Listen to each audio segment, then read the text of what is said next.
નમસ્તે વિદ્યાર્થી મિત્રો, ફરીથી એક વખત તમારું સ્વાગત છે. ધોરણ 12 આંકડાશાસ્ત્ર ભાગ 2 ના અભ્યાસની સફરમાં તમારી સાથે છે રવિ સર. વિદ્યાર્થી મિત્રો, પ્રકરણ નંબર 4 ભાગ 2 લક્ષ એની આપણે શરૂઆત કરી ચૂક્યા છીએ. લક્ષ એટલે કે કોઈ લક્ષિત કિંમત તરફ આપણે આગળ વધવું, એ અર્થમાં એના સૈદ્ધાંતિક અભ્યાસ અને એની સાથે એની પદ્ધતિઓમાં સ્વરૂપ, ખાસ કરીને સામીપ્ય, માનાંક અને અંતરાલ સ્વરૂપ આ વિગતે આપણે જોઈ ચૂક્યા. ઉપરાંત એના ઉદાહરણો સાથે અને દાખલાઓ સાથે અભ્યાસ પણ જોયો.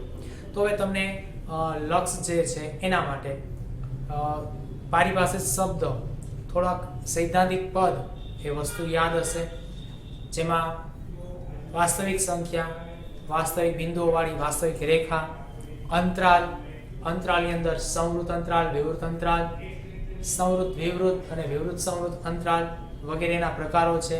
તેમજ લક્ષમાં આપણે સ્વરૂપ જોયું, જેમાં સામીપ્ય સ્વરૂપ એનું ડેલ્ટા સામીપ્ય, માનાંક સ્વરૂપ x - a less than delta અને અંતરાલ સ્વરૂપ a - ડેલ્ટા અને a પ્લસ ડેલ્ટા અંતરાલ સ્વરૂપથી દર્શાવેલા હતા અને એની ગાણિતિક રચનાઓ પણ જોઈ. ઉપરાંત એની અંદર સ્વરૂપની કિંમતો સરખાવેલી હોય અને ઘટતી કિંમતો પણ આપણે મેળવી ચૂક્યા. તો વિદ્યાર્થી મિત્રો, આવું જ કંઈક હજી એક સ્વરૂપ બીજું આવે છે, જેમાં છે છિદ્રિત સામીપ્ય. તો આજના મહત્વના ભાગરૂપે છિદ્રિત સામીપ્ય ઉપરાંત અહીં હવે ખરેખર લક્ષિત કિંમત જે છે એ તરફ આગળ વધી રહ્યા છીએ. અત્યાર સુધી જે અભ્યાસમાં જોયું એ એનું પ્રાથમિક અને પ્રકરણની અંદર આગળની પદ્ધતિઓ તરફ જવા માટેનું એક પગલું હતું અને એની અંદર આપણે અત્યારે અભ્યાસ કરી ચૂક્યા છે. તો એનો જ ઉપયોગ કરી હવે આપણે આગળના સ્ટેપ તરફ વધીએ. તો પહેલા જે એનું છિદ્રિત સામીપ્ય લેશું, ત્યારબાદ લક્ષિત કિંમતો માટે આપણે પહેલા a to x એટલે કે એ અનુલક્ષે છે એને, ત્યાંથી એના મુદ્દાની શરૂઆત કરીશું. ચલો વિદ્યાર્થી મિત્રો, તો આગળ પ્રકરણ નંબર 4 લક્ષની અંદર આ જે એનું ડેલ્ટા છિદ્રિત સામીપ્ય લઈએ.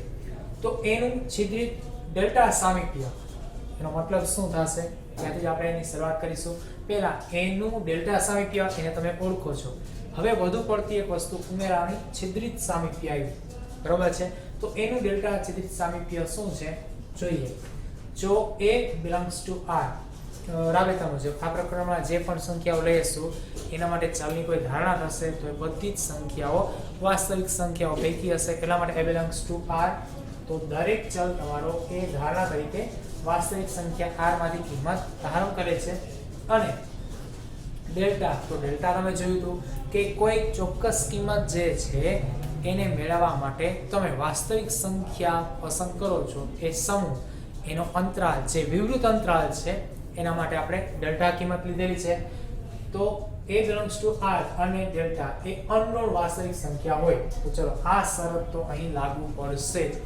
આની પહેલામાં પણ તમે આ શરત જોયેલી જ હતી કે તમે લીધેલા એ ચલ જે વાસ્તવિક સંખ્યામાંથી હોવા જોઈએ, ઉપરાંત એનો અંતરાલ પણ વાસ્તવિક હોવો જોઈએ, ત્યારે a belongs to r અને ડેલ્ટા આ બંને કિંમતો એ વાસ્તવિક સંખ્યા અને અનનોન વાસ્તવિક સંખ્યા તરીકે હોય તો જ આપણે આગળની જે પદ રચના છે એને ગણતરીમાં સ્વીકારી શકીશું અને તો જ એની ગણતરી થઈ શકે છે. ટૂંકમાં એનો ઉપયોગ તો જ કરી શકાશે કે જો એ અનનોન વાસ્તવિક સંખ્યાઓ હોય.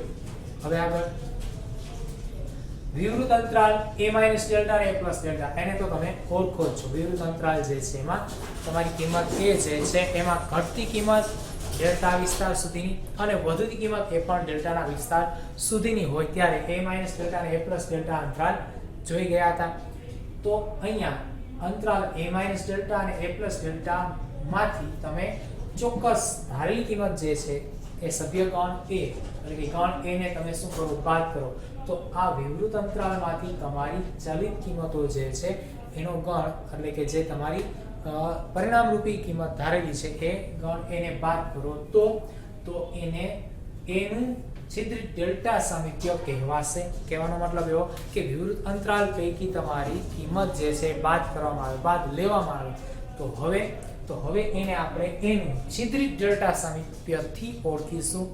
ચલો હવે થોડીક વાત અહીંયા સમજણ માટે કરીએ.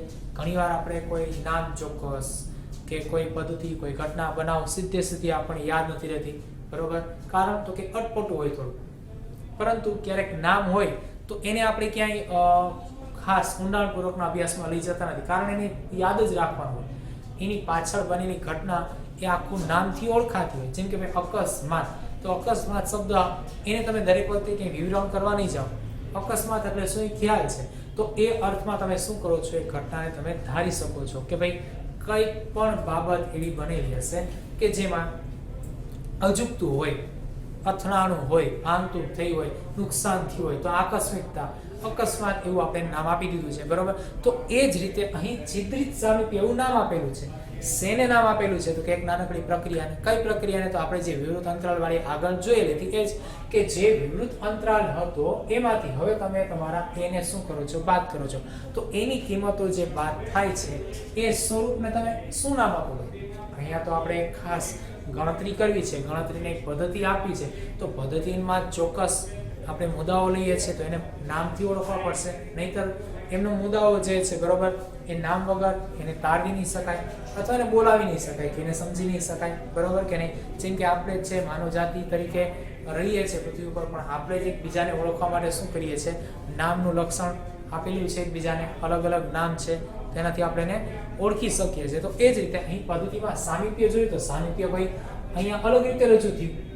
કિંમત નજીકની હોવી, સામીપ્યતા એટલે તો ખ્યાલ છે, પણ નજીકની કિંમત હોવી તેમ છતાં અહીં તમારી કિંમત શેમાં છે એમાંથી જ્યારે જુદી પડે ત્યારે તો એની જ વાત થઈ. સાદું સિમ્પલ ભાઈ કાઠિયાવાડી કહેવત પ્રમાણે, બરોબર? કૂવામાં હોય તો અવેડામાં આવે, તો ભાઈ કૂવાનું પાણી એ જ અવેડાનું પાણી છે, તો ભાઈ પાણી સરખા જોવાના કે નહીં? તો તમે છૂટું કેમ પાડશો એને? જુદું તો પાડવું ને, બંને એક જ થઈ ક્વોલિટી તરીકે, બરોબર? તો એ જ કે દર્શાવવાની બાબતમાં એને આપણે શું કહેશું, છિદ્રિત સામીપ્ય કહેશું. તો a - ડેલ્ટા અને a + ડેલ્ટા જે છે એમાંથી એ કિંમત તરીકે બાદ થશે ગણ તરીકે, ત્યારે તો એને કહેશો આપણે એનું ડેલ્ટા છિદ્રિત સામીપ્ય. તો તેને સંકેતમાં શું કહેશો, n અહીંયા સપૂર્ણ એટલે કે સ્ટાર, બરાબર? બોલાશે શું, છિદ્રિત. તો એનું શું આવે છે, ડેલ્ટા છિદ્રિત સામીપ્ય. તો છિદ્રિત જે બને છે કોણ, તો ડેલ્ટા તરીકે એના માટે પહેલા છિદ્રિત લેવું પડે, તો એનું છિદ્રિત ડેલ્ટા સામીપ્ય વડે દર્શાવાય છે. ચલો એને આપણે ગણતરીના સ્ટેપ અને ઉદાહરણ તરીકે લઈએ તો પહેલા તો એને છૂટું પાડીએ છીએ ગણના ગુણધર્મ સ્વરૂપથી. શું બન્યું, કઈ રીતે બન્યું? તો પહેલા એનું છિદ્રિત ડેલ્ટા સામીપ્ય એટલે તો કે એનું ડેલ્ટા સામીપ્ય માઈનસ છિદ્રિત એટલે ખુદ પોતે કિંમત જે બાદ થાય છે તે, જ્યાં આપણે અંતરાલમાં શરૂઆતની અને અંત્ય કિંમતો વચ્ચેનો વિસ્તાર લઈએ છીએ એ રીતે છે. x જ્યાં a - ડેલ્ટા x અને a + ડેલ્ટા જ્યાં x તમારો a નથી. કહેવાનો મતલબ એવો કે તમે જે x લ્યો છો એ કિંમત વાસ્તવિક કિંમત તમારા a નથી. એ એટલે તમે ધારેલી પરિમાણાત્મક કોઈ કિંમત, તમારે જે લક્ષિત કિંમત લેવી છે તે, એની ધારણા, બરોબર? તો એ ખુદ પોતે x નથી, કારણ જો x હોય તો કાંઈ આપણે અહીંયા ધારવાની કે મેળવવાની જરૂર નથી. બધી કિંમતો એક જ બની ગઈ છે, એટલે કે મૂળ કિંમત હોય છે તે, એમાંથી આપણે નજીકની કિંમત ધારતા હોય છે. એટલા માટે a અને x બંને ક્યારેય સરખા હોય નહીં. તો x belongs to r, x પણ વાસ્તવિક સંખ્યા હોય, અથવા તો એને માનકમાં લઈએ ત્યારે તો કે x - a માનક < ડેલ્ટા, અને ત્યાં પણ x does not equal to a, x belongs to r. તો આને આપણે કોઈ ચોક્કસ કિંમતમાં લઈ જઈને ઓળખીએ. આ તો ગુણધર્મ સ્વરૂપ છે ભાઈ, આ તો પહેલા પણ જોયું હતું. ફક્ત છિદ્રિત ડેલ્ટા સામીપ્ય આવ્યું એનું એટલા માટે આને ફરીથી દર્શાવ્યું. દાખલા તરીકે n જે છે એમાં 5 નું છિદ્રિત 2 સામીપ્ય છે, તો અહીંયા 5 નું 2 સામીપ્યમાંથી આપણે છિદ્રિત એટલે કે 5 જે છે પેલા બાદ કરીએ. સ્વરૂપ લીધું છિદ્રિત સામીપ્ય સ્વરૂપમાં મૂક્યા, બરોબર? તો હવે એને ગાણિતિક સ્વરૂપ રચનામાં લઈ જઈએ અને એ પણ ગણના ગુણધર્મવાચક તરીકે. તો અહીં x જ્યાં a - ડેલ્ટા, તો a - ડેલ્ટા તરીકે જો તો a કોણ થશે 5 અને ડેલ્ટા કોણ થશે તો કે 2. તફાવત આવ્યો 3 x અને a + ડેલ્ટા એટલે 5 + 2 કરો તો 7. તો 3 ને 7 ની વચ્ચે તમારા સામીપ્ય રહેલા અથવા તો તમારી કિંમત જે છે એનું સામીપ્ય રહેલું છે એવું કહેશો. અને જ્યાં x does not equal to 5 એટલે કે તમારો જે આ x નો ગણ બનેલો છે એ 5 બરાબર નથી. x belongs to r એ પણ વાસ્તવિક સંખ્યામાંથી માનક સ્વરૂપે દર્શાવી દે તો x જ્યાં માનકમાં x - 5 <2, x does not equal to 5 and x belongs to r. ચલો તો આ થઈ ગયું છે સામીપ્ય. ફક્ત એક વસ્તુ યાદ રાખજો, અહીં ઉપયોગ નથી આવતો સિવાય કે કિંમતને સ્વરૂપમાં દર્શાવવાનું, એટલું જ. અને વ્યાખ્યાયિત પદ રચના એને અભ્યાસમાં લેવાની છે. વધુ પડતો ઉચ્ચ અભ્યાસ જે છે એમાં આ મુદ્દાઓ આવશે. અત્યારે આપણે એને ખાલી જાણકારીથી આગળ લઈ જવાનું છે. હવે આપણે લક્ષિત કિંમત તરફ આગળ વધીએ છીએ. તો લક્ષિત કિંમતને સમજવા માટે થોડાક તારવેલા સૈદ્ધાંતિક રૂપી આપણે પદ જોઈએ છીએ, જેમાં સૌથી પહેલા x2a નો અર્થ જાણીએ. x2a એટલે શું? તો અહીંયા જો એક વસ્તુ x આવેલો છે અને x ની કિંમતોમાંથી આપણે a જે છે એ દર્શાવીએ છીએ અથવા તો લઈએ છીએ, પણ ત્યાં આપણે એક પણ કીધું, ચોખવટ કરી કે x એ નથી, બંનેની કિંમત એક જ નથી, એ પૈકી છે. તો આને કઈ રીતે દર્શાવવું, આને કઈ રીતે સમજવું, એટલા માટે હવે શું કરીએ છીએ, ઊંડાણમાં જઈએ છીએ, એક સ્ટેપ હજુ આગળ જઈએ છીએ કે જો x2a કહેવાનો મતલબ એવો કે x જે છે એ એને અનુલક્ષે, એટલે કે કોઈ આપણી પરિણામ લક્ષિત કિંમત, લક્ષિત કિંમતને અનુલક્ષતું હોય, એ તરફ હોય. લક્ષિત હોવું એટલે એ તરફ હોવું, એની નજીક જતું હોય તેવું, કે એની નજીક હોવું, બરોબર છે, એ અર્થમાં આપણે એનો અર્થ સમજીએ. તો એ અનુલક્ષે છે, x અનુલક્ષે છે એ, એટલે કહેવાનો મતલબ x2a. તો જો કોઈ ચલ x2a છે, એના માટે x લીધો, કોઈ બીજો ચલની ધારણા હોત આપણે એ ચલને અહીંયા ડિફાઇન કરત, વ્યાખ્યાયિત કરત.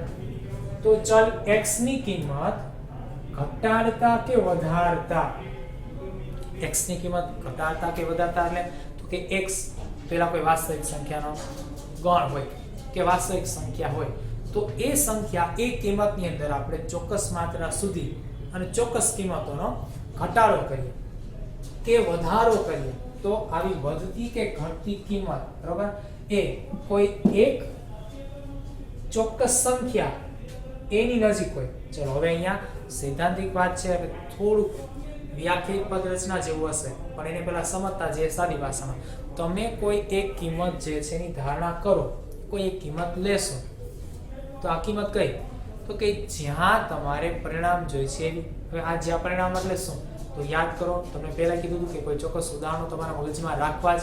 પેલું ફૂટબોલ વાળું ઉદાહરણ છે જ, જે ઘટના ઘટી ગઈ છે પણ તમારી સામે બની નથી, મિસ થઈ ગઈ છે, તો એની કિંમત તમે મેળવવા જઈ રહ્યા છો, તો એ કિંમત તમારી ધારેલી કિંમત. તો આવી ધારેલી કિંમતો x એ જે કોઈ કિંમતો ધારણ કરશે, બરોબર, એનાથી વધુ કે એનાથી ઓછી હોઈ શકે છે. જેમાં સમય હતો સ્લાઇડનો, એ સ્લાઇડનો સમય આગળ જાઓ તો વધશે ને પાછળ આવો તો ઘટશે. મેચની સ્લાઇડ જે છે એમાં પરત જાઓ એટલે પાછા જાઓ તો સ્લાઇડનો ટાઈમિંગ ઘટતો જાય છે, એટલે કે મેચની અંદર બનેલી ઘટનાઓ એ ભૂતકાળમાં જશે, અને આગળ જાઓ તો બની ચૂકી છે એ અર્થમાં એ આગળથી ભવિષ્યમાં વધશે, બરાબર. ચલો, તો અહીં x2a નો અર્થમાં x કિંમત લીધી, પણ એની અંદર વધારો કે ઘટાડો કરો તો એ તમારી કોઈ મેળવવા પાત્ર કિંમત સંખ્યા a ની નજીક લાવવામાં આવે, વધારીને ઘટાડી, કા વધારો કરો કા ઘટાડો કરો, અને એ કિંમત ક્યાં લઈ આવો, તો કે તમારી લક્ષિત કિંમત સુધી લાવો, તો x એને અનુલક્ષે છે એમ કહેવાય. તો આપણે એવું કહેશું કે x એ ને અનુલક્ષે છે. એકદમ સાદી ભાષામાં કહી દઈએ કે આપણે જે કિંમત જોઈતી, જે મૂલ્ય, જે પરિણામ જોતું હતું એની નજીક કિંમતો લઈ જવામાં આવે, કે એની નજીક કિંમતો પહોંચાડવામાં આવે, તો જે કિંમત તમારા પરિણામ સુધી લઈ જાઓ છો એને અનુલક્ષે છે એવું કહેવાય. ચલો, કોઈ વ્યક્તિ જે છે એ વિષયમાં ગુણ મેળવવા માટે પોતાનો જે કે એક લક્ષ્યાંક નજીક નક્કી કરે છે, જેમ કે ભાઈ કોઈ 50 ગુણમાંથી કેટલા ગુણ લેવા એવો લક્ષ્યાંક શું કરે, પેલા નક્કી કરે. પણ અહીંયા એ કરશે શું કામ, તો કે જેમ જેમ પોતે એ પરીક્ષા આવે છે એમ તૈયારી કરશે. તો એનો મતલબ એવો કે શું કરે, 50 ગુણની નજીક જવાની તૈયારી કરે છે. તૈયારી કરતો જશે એમ 50 ગુણના જે અભ્યાસના મુદ્દાઓ છે તૈયાર કરી અને પરીક્ષા આવશે ત્યારે પરીક્ષા આપવા જશે. તો હવે અહીં પરીક્ષાની અંદર, કસોટીની અંદર પ્રશ્ન પૂછાયા છે, પ્રશ્નના સાચા જવાબ લખી એ ગુણ મેળવી અને કયા ગુણ તરફ જાય છે, તો કે 50 ગુણ તરફ. ચલો, હવે એ વ્યક્તિ પરીક્ષાના બધા પ્રશ્નો લખી નાખે છે, તો એ તો બધા સાચા લખવાનો હોય છે, તો જે લખાય છે એ સાચા પ્રશ્ન, અને એની અંદર કદાચ ભૂલ થઈને ખોટા પડ્યા તો એ ખોટો જવાબ. આ પહેલા તો કેટલા અંકની વચ્ચે હશે, તો કે 0 થી 50, તો જો આ એક સમૂહ નક્કી થઈ ગયો. 0 થી 50 ની અંદર તમે કિંમતો વધારશો કે ઘટાડશો, મળવાપાત્ર ગુણ.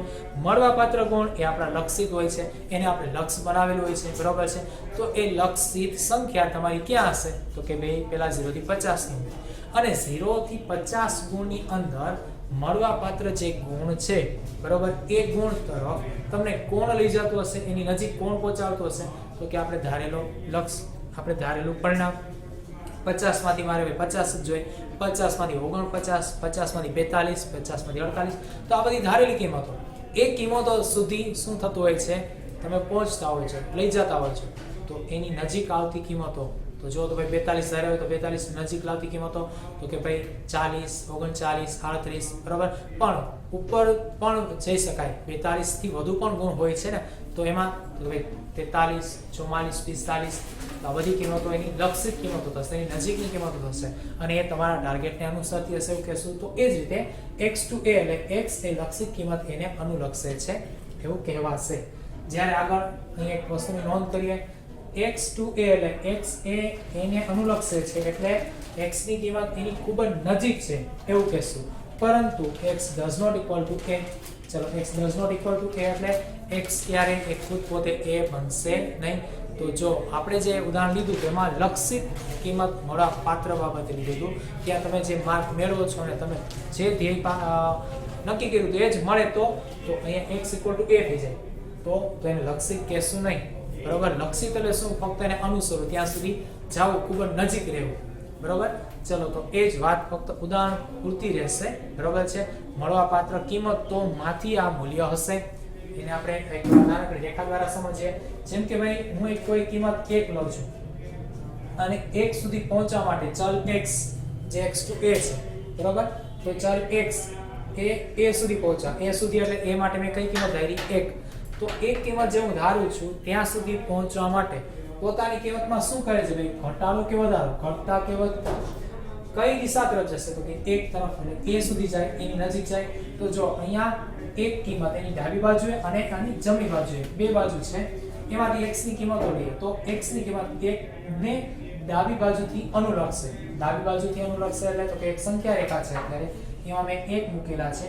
તો 1 ની ડાબી બાજુની સંખ્યાઓ અને 1 ની જમણી બાજુની સંખ્યાઓ પૈકી જો અહીંયા x એ 0.9 થી 1 તરફ જઈ શકે છે. હા, તો કઈ કિંમતોથી આગળ વધશે? જો તો કદાચ 0.9 હોય, 0.99 હોય, 0.999 હોય અથવા 0.9999 હોય. તો જો આ 1 ની ખૂબ જ નજીક થઈ ગઈ.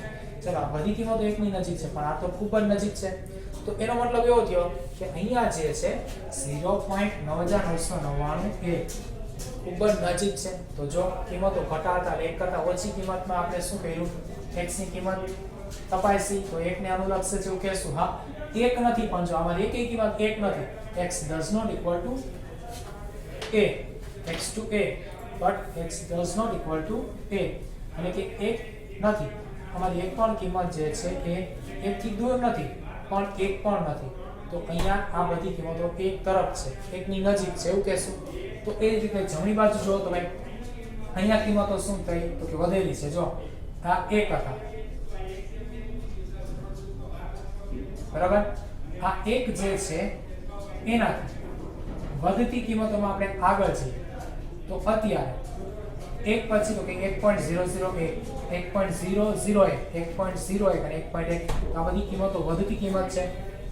આ એ વધતી કિંમત, બરાબર. તો આ વધતી કિંમતમાં 1 જે છે એનાથી કિંમત મોટી છે, બરાબર, પરંતુ એની ખૂબ જ નજીક છે. જો 1.001 તો 1 ની ખૂબ નજીક, 1.001 તો એ પણ 1 ની ખૂબ નજીક, 1.01 અને 1.1 તો બધી કિંમતો નજીક છે. એ પૈકી 1.001 એ તો ખૂબ જ નજીક છે. તો આપણે એવું કહેશું કે આ કિંમતો બધી 1 ને અનુલક્ષે છે, ખુદ પોતે 1 નથી, બરોબર છે. ચલો વિદ્યાર્થી મિત્રો, તો આ કિંમતો જે આવી એ લક્ષિત કિંમતો તરીકે આપણે સમજી ચૂક્યા. હવે આને જ અભ્યાસમાં લઈશું તો એના માટે ગણતરી આવશે, સાંકેતિક ભાષાઓ જોઈ, સૈદ્ધાંતિક અભ્યાસ જોયો, જેમ કે ઉપર છેદિત સામિત્ય, આગળના સામિત્ય, અંતરાલ, માનાંક, એ રીતે જ હવે x to a ને સમજ્યા છીએ એવી બાકીની કિંમતોને અનુલક્ષિત કિંમતો હોય. તો જેમ કે ભાઈ 0 છે, ઋણ કિંમતો છે વગેરે. આ તો ધન કિંમત જોઈએ આપણે, બરાબર. એ ઋણ કિંમત હોય, 0 કિંમત હોય, તો આવી અનુલક્ષિત કિંમતોને આપણે આગળ જોવાના છીએ. હવે આના પછી આગળ આપણે જે છે બાકી રહેતો અભ્યાસ લેવાના છે, એટલે કે x2 એ હતો એટલે x એ એને અનુલક્ષે છે એ રીતે જ x એ કોઈ બીજી કિંમતોને અનુલક્ષે તો એ કેટલી કિંમતો, કયા કયા પ્રકારની કિંમતો એ પણ નિશ્ચિત હશે. તો ચલો આનો અભ્યાસ હવે પછીના લેક્ચરમાં એટલે કે આવનારા વિડીયોમાં કરવાના છીએ. તો ત્યાં સુધી તમે આ રહેલી બાબતોમાં એક તો એનું છે તે ડેલ્ટા સામીપ્ય અને x અનુલક્ષે છે એ આ બે મુદ્દાઓને એકદમ વ્યવસ્થિત તૈયાર કરીને પાછા આવો છો, બરાબર. ત્યાં સુધી આપણે નવા પ્રકરણમાં રહેલા નવા મુદ્દાઓ જે છે એનું અધ્યયન સ્વઅધ્યયન તરફ પણ વાળીશું. કારણ થોડુંક તમે અગાઉ વાંચીને આવશો તો અહીં આવનારા નવા શબ્દોમાં કોઈ પણ પ્રશ્ન હશે તો એ ત્યાં ને ત્યાં સમજી પણ શકાય. તો બહુ જાજુ નહીં પણ થોડું ઘણું પણ શું કરું પૂરું વાંચન પણ કરી શકીએ છીએ, એટલે કરીને આવું. ચલો વિદ્યાર્થી મિત્રો, હવે નવા મુદ્દાઓ સાથે નવા લેક્ચરમાં મળીશું. ત્યાં સુધી આવજો.